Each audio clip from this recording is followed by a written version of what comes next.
Right, today I'll be making a nice beef stew after a long while of not uploading recipe videos on YouTube, although I was kind of busy changing a lot of things in the kitchen, so kind of posting a bit of short videos, so it took me a while to make something interesting, but here it is nonetheless.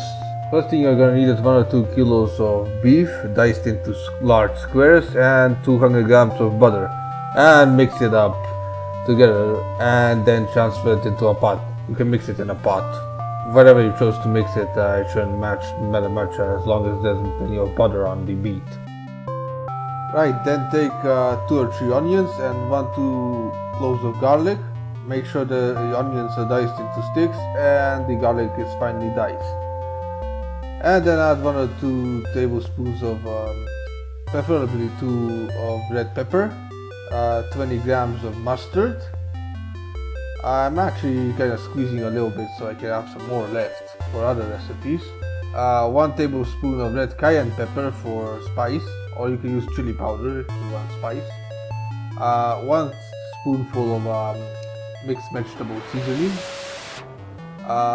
1 tablespoon of salt and pepper. I'm actually using a big spoon over here because I'm too lazy to get a smaller tablespoon for the salt and pepper. I know I said them separately, but whatever.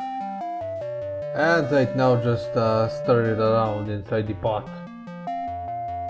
And then you wanna add like 25 grams of cornstarch. I actually had to mix it inside of a bowl with water so it can end up a bit creamy, because it's like my first time using cornstarch in any other meat, because I have never used it before, so this is my first time trying to use cornstarch. So here it goes. 25 grams of it, and then stir it around so all the mixtures all the seasonings can actually mix up. Then add water, around 2 or 3 cups, maybe 4, and then you wanna actually stir it around again. I actually had to do it because I actually added a bit more red pepper because it wasn't red enough.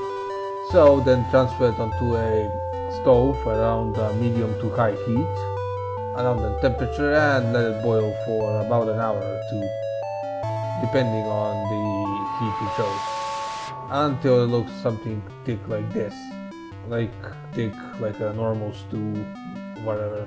And then you want to actually decorate it with some parsley or whatever of your choice, and then you can just start eating it like normal, and that's about it.